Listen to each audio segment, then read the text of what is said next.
Welcome to If Prices Could Talk, the podcast where we dive into the art and science of pricing, sales, and negotiation. I'm your host, Tracy Dent. Join me as we explore strategies and current events shaping the future of pricing power in B2B, featuring insights from industry leaders and subject matter experts. Let's jump into today's conversation. All right, why don't we start with, first of all, let me introduce Greg because Greg is coming back to the podcast. So Greg, welcome back. Thank you. Good to be back. Let me do you a little bit of justice this time. So Greg, first of all, Greg and Jeet are longtime friends. If you watched our episode from a couple weeks ago, just for people listening, we did a deep dive on Intel because Greg and Jeet both spent many years working at Intel. We were kind of talking through their cycle, their rise, their fall. Funny enough, actually, we talked a fair bit about NVIDIA and who's going to disrupt them. And here we are. So there's a couple things to talk about there, but let me just say about Greg, for anybody that wasn't listening to the last episode. So Greg has 30 years at least in product design, engineering, leading teams across Intel, Verizon, and Google. He has been granted 14 patents over those years, and he is now gracing us with his presence to talk about AI.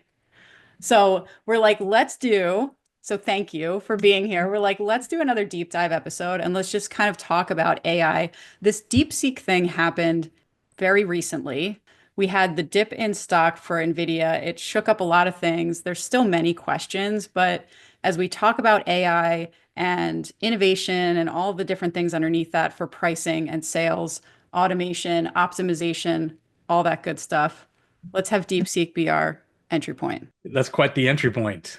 Yes. The most recent and most exciting data point. Let's start with recency bias right off the bat. That's right.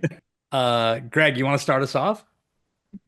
Well, let's see. So they came on the scene. Actually, they came on the scene, if I read correctly. Actually, late last year, they had announced an earlier model. I think it was called E3. And gave some hints to the different approach they were taking. And then R1 was announced, and it was like, boom. They demonstrated that they were able to develop this model and train it using a slightly different training technique than was used on some of the earlier OpenAI models. And looked like they were doing it for 1/20th the cost of the training the earlier models. So big shock, a lot of questions about how much money does it take to create one of these models. And so that's been the buzz ever since. A lot of self-reflection happening in the AI industry now about the investments needed. We just had this announcement recently about how much is going to be invested in Stargate, right? Stargate. Right. So hundreds of millions of dollars, hundreds of billions of dollars. Billions, 500 billion. That's right. While we have DeepSeek come on the scene and suggest that, well, maybe it actually doesn't take that kind of huge spending. So as a result, a lot of conversations happening. Yeah, I find it interesting, right? I mean, if they thought that the hundreds of billions of dollars was going to be used to train new AI models, I get it. But, I thought it's a combination of the training and development of the most efficient models plus the application of them, of how they're going to use that model to generate value, for the community in some way or solve problems in some way. So to me, I'm still kind of, first of all, I think the reaction was a knee-jerk reaction. I didn't think it needed to be the way it was because I think in this technology revolution, you're going to get some things that are going to be better in some ways every week. There's going to be some new announcement every week of something that's going to be better. This is, of course, drastic, so I don't want to take anything away from what DeepSeek has done. But at the same time, I wouldn't doubt it if something better came along next week or the week after, and everybody's building on each other's capabilities, and that's the way it should be. That's the beauty of technology and beauty of trying to be better every day. and competition, healthy competition. So, to me, I'm not one of those venture capital guys or PE guys that have billions of dollars that were going to move it to Stargate to get a big pop. So I really don't care because my focus is really on the application of solving problems and the efficiency of doing so, and the best model to use for those. For me, I think it's a knee-jerk reaction.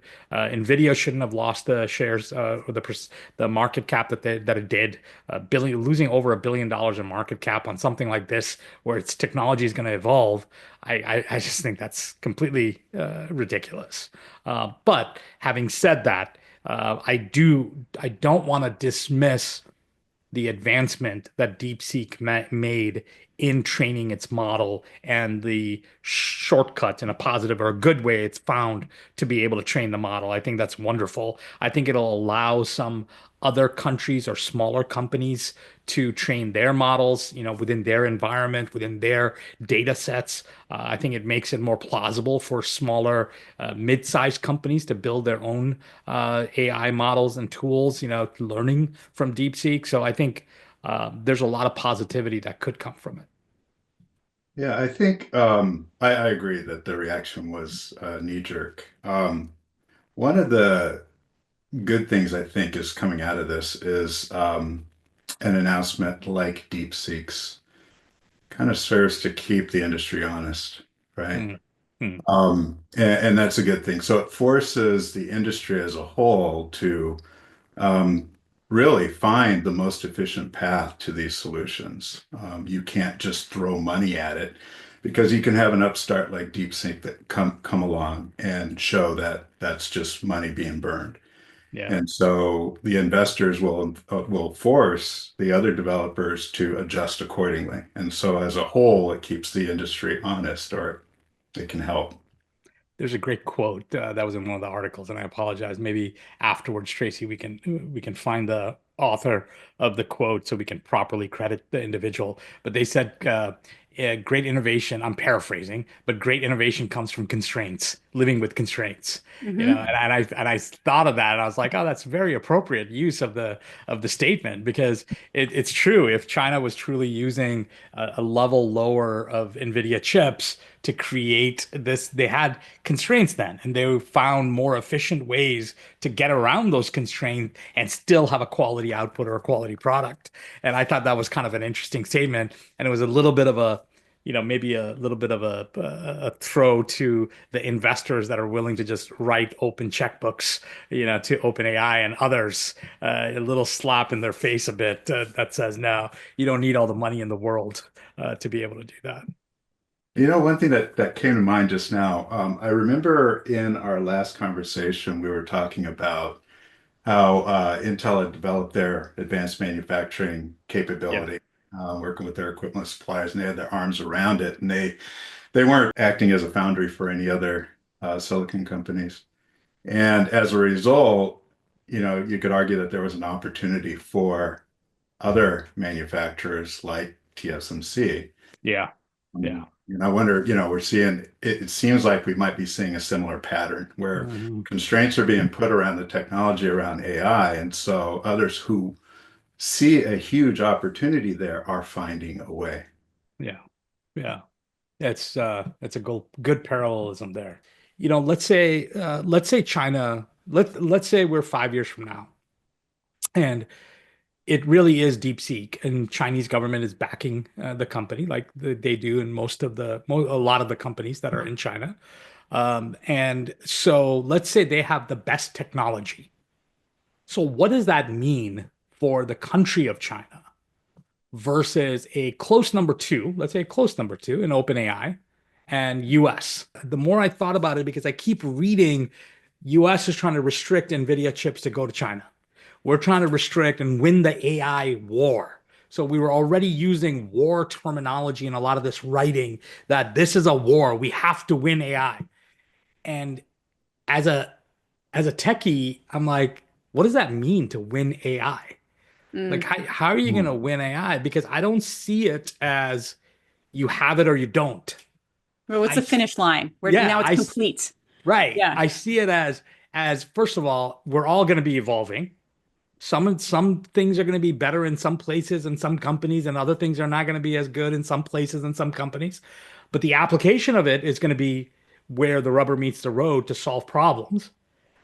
But I don't see how like this is like number one means you are going to rule the world. Yeah, yeah. There's certainly a lot of I would guess, a lot of psychology in this, right? Yeah. So talking about winning is a great way to sort of rally the troops, get folks behind your agenda, whatever that may be. And it's a very clear kind of concept, just win. Um, and the notion of a sustained um, marathon kind of race. Yeah, it's a little fuzzier. Sometimes you're ahead, sometimes you're behind. Very difficult to sort of rally the troops around that. I would guess that has a lot to do with the language that we're seeing. Yeah. Funny, you know how like people use the term um, journey?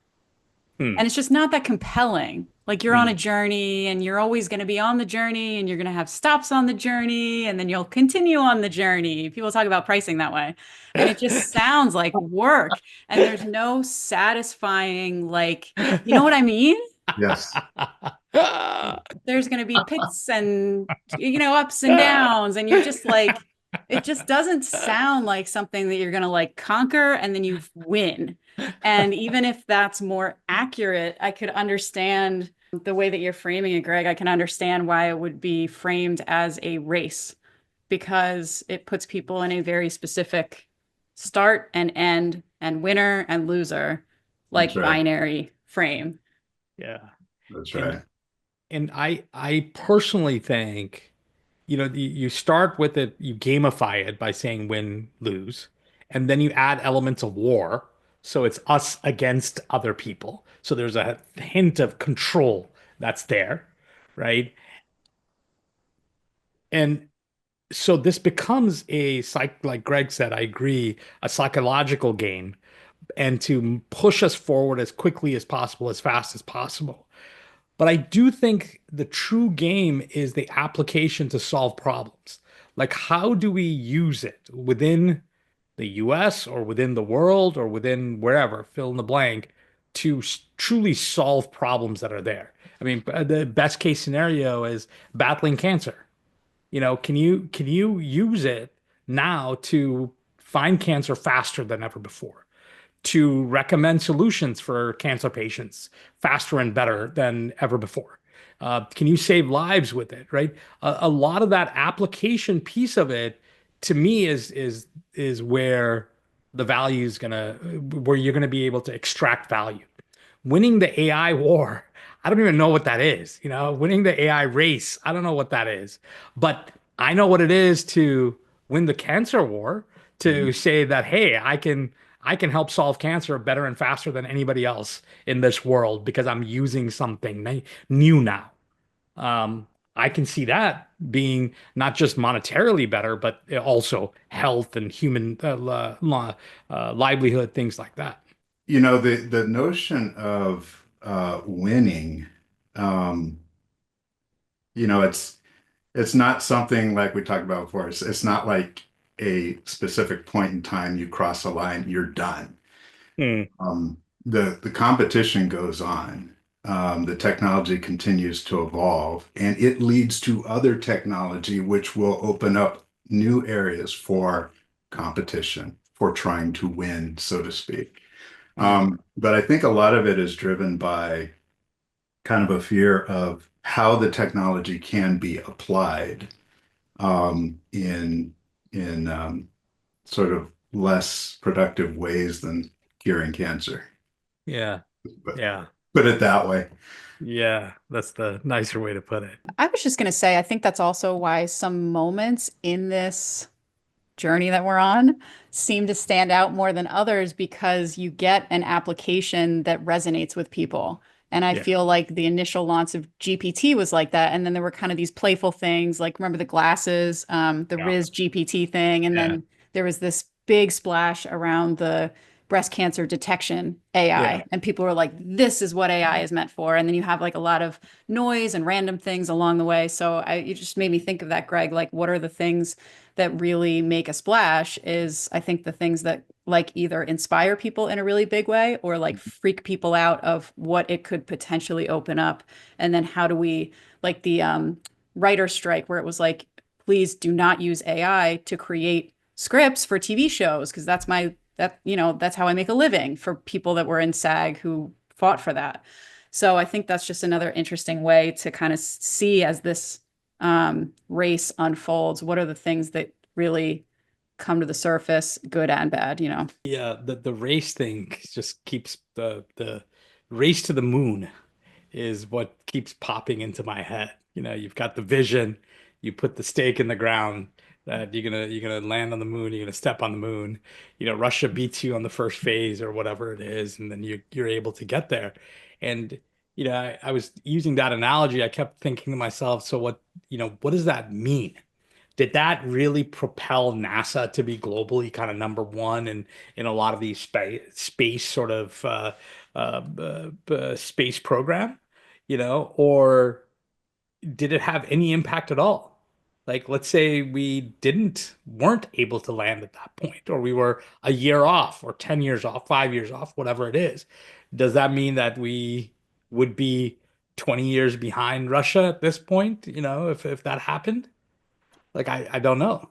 I think that's a great contrast to, I think, what we see in AI. So that one, it was a very clear finish line. Be first to land a man on the moon and bring him back safely.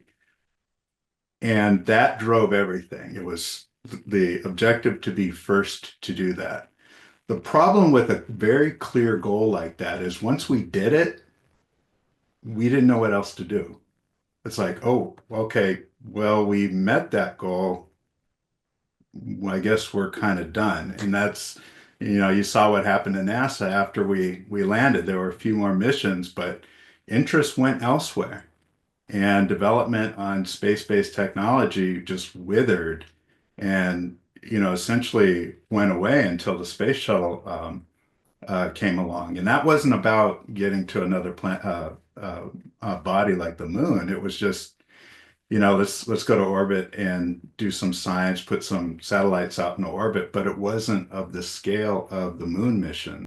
With AI, there's similar language of winning this race. The question is there a kind of defined finish line like there was with the space program?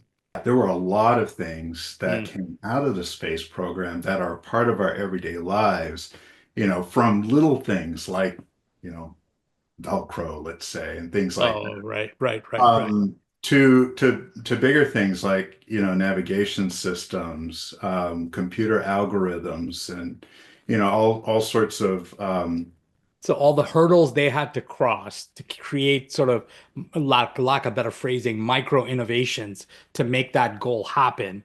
Those micro innovations then kind of bled into society to exactly create other innovations, right? right. I like that. So using that same framework, maybe there is that benefit, right? That in creating faster, better, more efficient algorithms, models, AI models, that those little micro innovations that it takes, just like the training of the model itself, right? So the test time scaling, that's a new innovation. So maybe you can take that out. There's the AI journey that's there, but you take the test time out and you apply it to something else. That's something else to make something else more efficient or better, or the application of it better. Maybe there are those micro innovations that will come from being first because you're pushing yourself to go past these sort of barriers that's there. Right? That's right. There's being first, and then there's also like by virtue of articulating what the goal was, making it really clear and measurable, does it speed people up in the pursuit of that goal versus right now for a lot of industries where it's like kind of this wide open thing and we see how much people can create and innovate and as things happen. And there's some people who are making kind of bold claims. That'll be an interesting thing, by the way, like industry by industry. Are people taking these stances and saying, here's where we're going to go, and we're in the pursuit of that? Or are others leaving it more open? It does seem, at least looking at how it was documented, that having a clear objective like that did serve to motivate the industry. What's not clear is, what happens after you achieve that. Yeah. I still wonder with AI, first, do we have something clear in mind that motivates the industry? I think the closest thing to that is there's some talk about achieving artificial general intelligence, AGI. Right. So that's like the holy grail. Yeah. Um, Once we do that, assuming we do, then what? Um, do we just turn AGI loose and see what happens after that? That may be a legitimate assumption, but it's like, what? I don't know if that's a good thing, but that's a Yeah, that's right.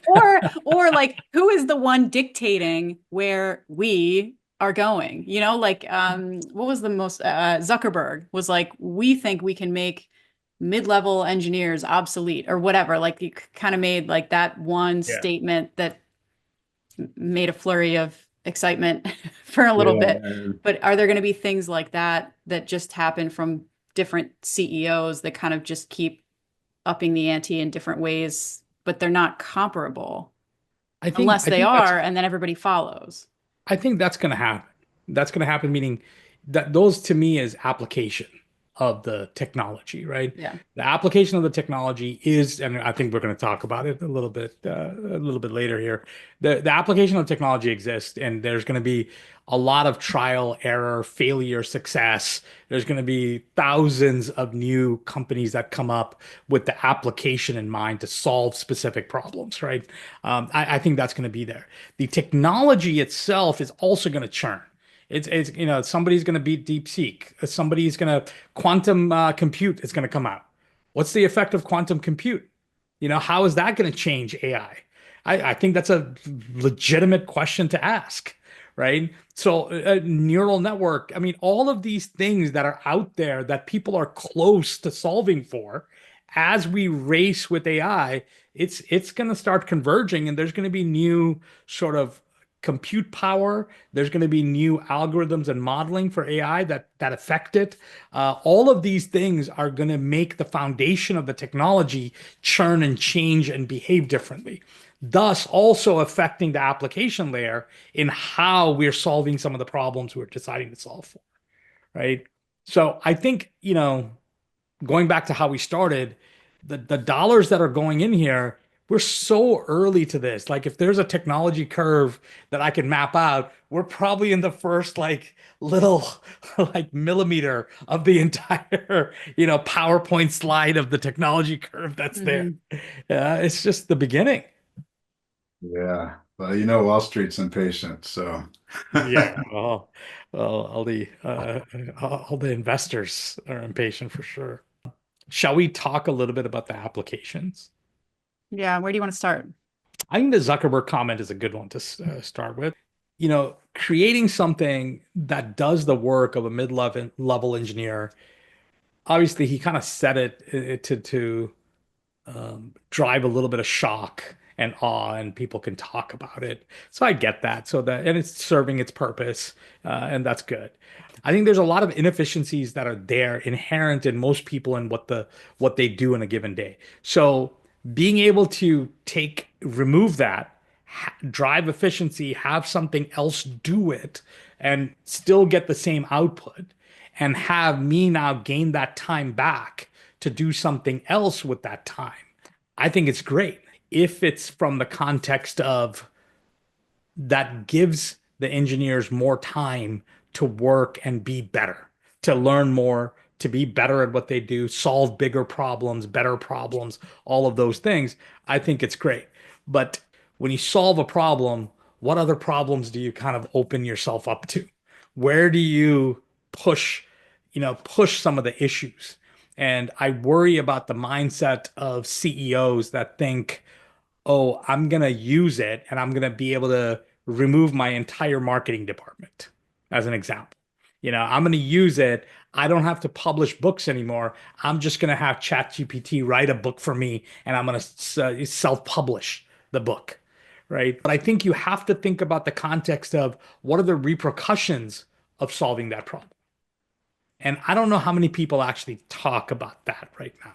And I think that's going to be a big piece of the applicability of some of this technology. I think as engineers, we often think, I have skills in CAD and things like that, and I can really come up with a really cool design. Yeah. But the implementation is a lot of the kind of I hesitate to use the word rote work, but it is just Yeah. the implementation, right? The real value is in the creating the idea vision at the beginning. Yeah. Having gone through design processes for products, software products, hardware products, all the different solutions that are out, a lot of different solutions that are out there, there is a learning that happens in stupid mistakes you make. And even the lowest level of soldering a PCB board and understanding how a wire comes in and what you have to solder, how you melt the solder, right? It sounds very trivial, but there's a learning there. And when you put the PCCB board inside of something and you make something work and it doesn't work, you have a clear vision of what you did and what you may have done wrong and the learning that comes from it.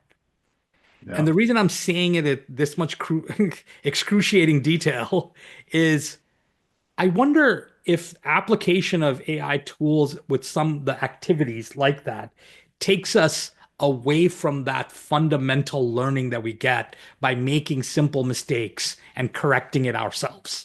If we're using very powerful tools like this to basically implement our ideas into solutions, and if those solutions don't quite match up, it's not always clear what went wrong. Maybe one way to kind of derive how it works is like you tweak your prompt, so to speak, Yeah. Yeah. and Yeah. see what you get. It becomes very difficult to really understand how this tool is working so that you know how to get the output that you want. So if I let's say there are two pricers, okay, to bring it to my world here. There are two pricers, and one pricer is using AI to generate a price point, and she can do it in 10 minutes.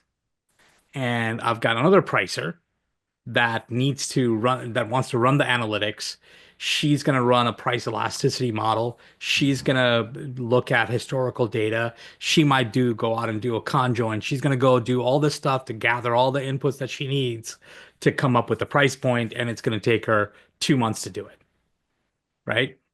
And it could be the same price point. It could be a little bit different. It could be drastically different. It could have some differences, right? In our society, which one are we going to value more? Because in the first case, that 10-minute, 15-minute output of a price point, it's still foundationally strong because she's using an AI engine to come up with the price point. It's not like she's making it up. She's using something very, very strong, very powerful to get to the price point, and she knows how to use the engine properly to get to the price point. So she is solving the problem that her client has, which is help me price a product. And she's saying, will do. I've created an engine. I'm using this engine. These are the inputs to my engine. And here is the price point. And then I've got somebody else that says, I'm going to use those inputs. Plus, I'm going to do the math. I'm going to do the exercise. I'm going to create and give you a price point. And here's the build up to the price point of why that price point is the right price point. So maybe it's my old school thinking. I would rather have the second one as my pricer than the first one. And the reason for that is I want somebody to understand how that price was generated and know the trade-offs of the different mechanics that was used, a hammer, a wrench, to solve a problem, to be able to get to that price point. To me, that's more valuable because when you have to decipher, when you have to break it down, when you have to find that a segment is not taking the price, why is that? All of that, I feel like the second one will have a better idea of it than the first. Now, Now, here's where it gets interesting. yeah, yeah, that's right. That's right. I So, think I know exactly where you're going. so two things that come to mind. Number one, uh, no, a lot of these reasoning or some of these reasoning models are able to, in a sense, explain Yes. the reasoning. Yes. So in the first case, it may be possible to see how did it come up with its pricing recommendation. You might not understand the mechanics of its reasoning, but you can see what its reasoning is that led That's to the correct. answer to your question. Yes. And presumably it can do it in a tiny fraction of the time. So if that gives you an advantage in the market, and if the conclusion of the AI model was spot on, but much earlier, and you see the results in your business, That is correct. at some point, it's going to be very clear which one of those is going to be more valuable. That's right. That is a good See, question. it's so hard because like not everybody is going to be the way that you two are, where you want the thoroughness. How many companies are going to be out there being like, give me, look, if it's good enough for AI and you say all the data's in there, I'm good. Let's run with that and spend the rest of your 5 months on something else.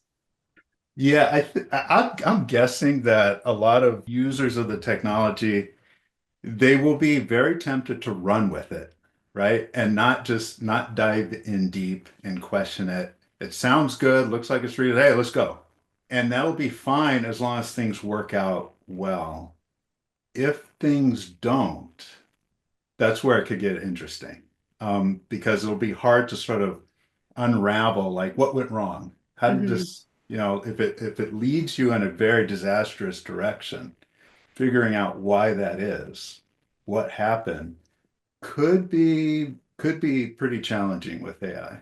I was going to say, well, this would take us down a different path, but it just also makes me think of like kind of the journey that Tesla has been on. Think about people's concerns, criticisms, cynicism about the cars and how that has played out. And people who are like, I'll never get an electric car for this, this, and this reason. Yeah, it's interesting, right? Because to me, politics aside of Elon and the company and everything, the company still gets credit for moving us forward in the sort of evolution of electric cars, right? He kind of brought it to mainstream. The company brought electric cars to the mainstream. So there's been a push, an acceleration of that acceptance, regardless of, the batteries blowing up and issues with the car and all this other stuff. I get all the issues and problems and people going, hey, I don't want to buy an electric car. I'm not ready for that. Or self-driving, right? And saying, hey, I don't want to do self-driving. All of those things, but the mean has shifted. That normal distribution of acceptance of electric car has moved. And I think you're going to get that in these types of technologies where people are, wherever the mean is now of acceptance of AI, it's moving forward and it's moving forward fast. Are there still going to be stragglers and people on the bottom end? Of course. And people on the forward end that's failing and as they're trying new things? Of course. But that mean is shifting and it's shifting faster and faster and faster. And it's great. And I think the pricing conversation I was having, I think we're placing a lot of value as a capitalistic society on fast outcomes and applications of that outcome to generate wealth for shareholders, right? I mean, that's the name of the game, and that's what's moving forward. And we're willing to take on a lot of risk in order to do that. We're willing to even forego some of our learning of how things are done in order to focus on the outcome of dollars. In order for us to focus on the outcome of generating shareholders' wealth. And so I think therein lies a little bit of a problem, a yellow flag for me, because I think we can't we can't lose focus on the quality of learning through failure that has gotten us to this point, that if we focus too much on automation through AI and the outcome to generate dollars, I think we're going to lose out on understanding our foundational understanding of a lot of these solutions. And I think that's a yellow flag for me. One thing that came to mind is what we may be seeing here is kind of a continuation of something that we've been seeing since, I don't know, since the Industrial Revolution or whatnot, where if we have technology that is able to deliver an outcome more efficiently, more quickly, more cheaply, and it does it well enough to add value. So it may go south a few times, but for the most part, it works well. Then we are willing to sort of let go of understanding how it works and just reap the benefits of its output. Hmm. So you look at our food, right? Most people don't really know where our food comes from, how it's produced. But it's always in the supermarket. For the most part, it's healthy, good price. We're good. We don't need to know all those details. Most people drive a vehicle. It's a very, very complicated piece of machinery. Most people have no idea how it really works, but it gets them where they want to go at a reasonable price. And yeah, sometimes it breaks down, but for the most part, it works. Um, and so there's a lot of technology in our society where we gain from the sort of the output, right? But we don't know how it works. I think AI will be similar, Mm. for better or That's worse. a Mhm. Yeah, I think that's interesting and a good framing of my caution flag. I think for me, I worry about the engineering comment. I don't worry about the usability from a consumer perspective. I worry about the builders on the quality of the builders, quality of the mechanics of building it. So if my mechanic tells me he doesn't know how a car works, and he's just like using AI to build a pump and he knows how to put the pump in and that's all he cares about, but doesn't understand anything else, uh, I'd be worried about that piece, you know. But as a driver, I'm more worried about my ability to drive rather than the mechanics of the car, Yeah. right?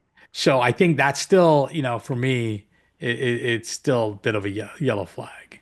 Yeah, you can also see um, a trend where the knowledge moves further upstream, Yeah, yeah, right? yeah, So even with a car, there are people who really know how the car works. People working at BMW or GM or whatever, the designers, they yeah, know how it works. They know how to maintain or whatnot. But that knowledge didn't have to diffuse very far into society for society to benefit from the technology. I think it may be that AI is similar, that folks like at OpenAI or at DeepSeek are working on the fundamental architecture and they understand it um, way better than the rest of us.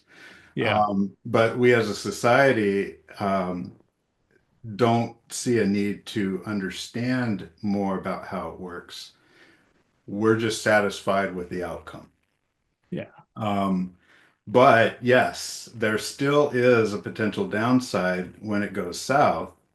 One thing about AI that's a little different from I'm kind of a hardware person. My background is in hardware design, and the thing about hardware is when it's designed and it's launched and it moves out, it doesn't change, right? Yeah. So the transistors in electronics or the enclosure, it is what it is. But software is a little different where, you can send over the air updates and change the software after the product leaves the factory. And AI adds an extra element to that because AI models have the ability to adjust themselves. Hmm. Um, and people might not have visibility into those adjustments. Hmm.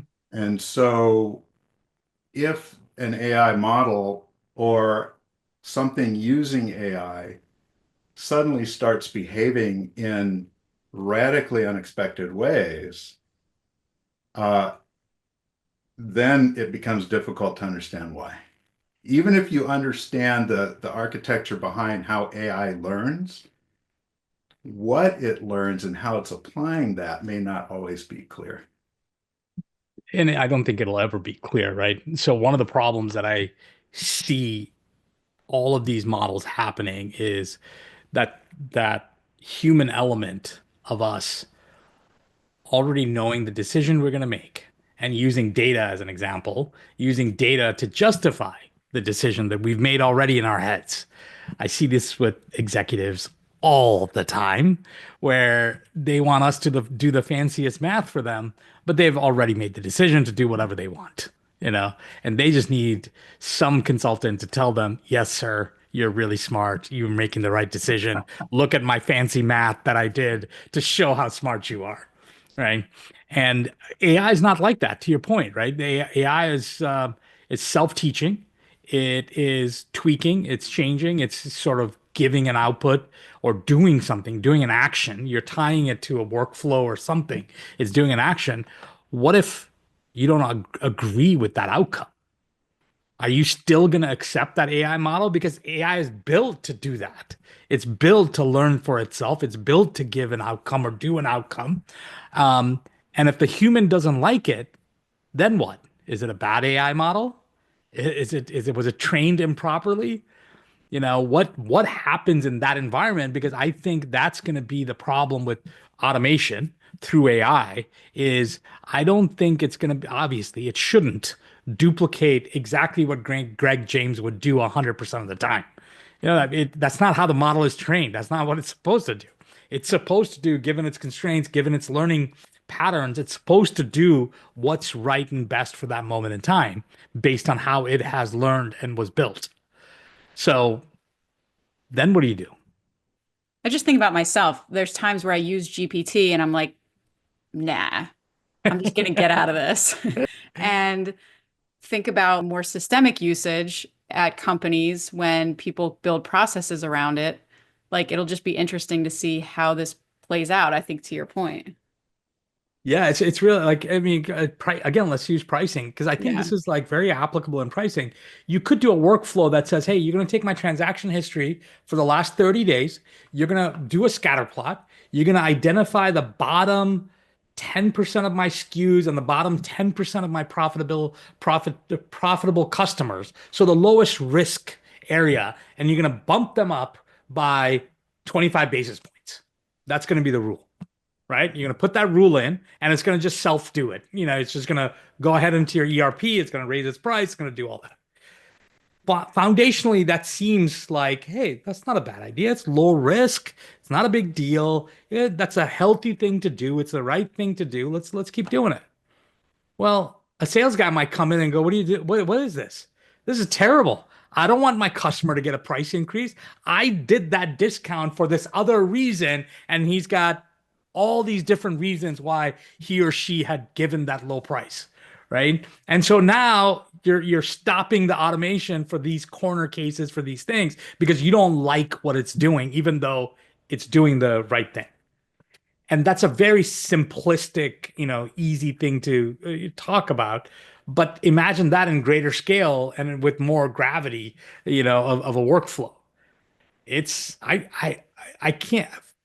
As long as a human is there watching, I don't know if that human is going to like every step, and I don't know if the human will allow it to do what it's supposed to do. Like, let's say you pull together a meeting and you include the sales folks and you say, hey, we're thinking of increasing these prices by 25 basis points. Here's why. And then the salesperson raises their hand and says, whoa, whoa, but you got to keep this in mind. Here's what I have going on here with these customers. As a result, I think we need to make this adjustment to the strategy. Yeah. And how many salespeople have you met that says, yes, go ahead and raise the prices? as humans, right? So I totally agree with the data set and all that. And theoretically, if everybody was focused on what's the right thing, you would do that, right? But what I'm trying to get to is emotionally, that salesperson's like, you're not going to touch my customers. I don't like the output of this engine. You're not going to touch my customer because you don't know my customer as well as I do. Not going to do it. So that emotion part of that action that you've already built in, I think that's going to be one of the greatest barriers to us accepting AI as a workflow tool through a lot of our businesses. Yeah, I think you're right. And I think that barrier, it would be high initially if one is able to experience what AI can deliver. And if it delivers good outcomes, I think over time the reluctance or the resistance will go down. Yeah. Um, Or the other piece is if you build new processes around AI. So you build a new company around AI. So you didn't have the sales history the or history. the human history to hold it down. Then you've got sort of you're used to it from the beginning. You know what it's going to do. You kind of not expect it, but you work around the processes that are already built. Yes, yes. And yeah, it made me think of Tesla and how they've advanced electric cars. And they've been working on self-driving, right? I think the year was 2022. It might have been 23, but something like 42,000 plus people died in traffic accidents that, Mm, right? So that's what's the math? That's like 100 and some odd people every single day. that's crazy. Right? There's an opportunity here with traffic safety, and self-driving cars could be the solution that gets us a long way there. Yeah. But we're not used to it yet. Kind of the parallel we had talked before about was elevators. Yeah. Right? And once upon a time, elevators had drivers, and Yeah. Sure. people would not dream of getting into an elevator without a driver. And so when the automated elevator, I think it was Otis who invented it, Yeah. there was a lot of reluctance. Are you crazy? I'm not getting in that without a driver. Yeah.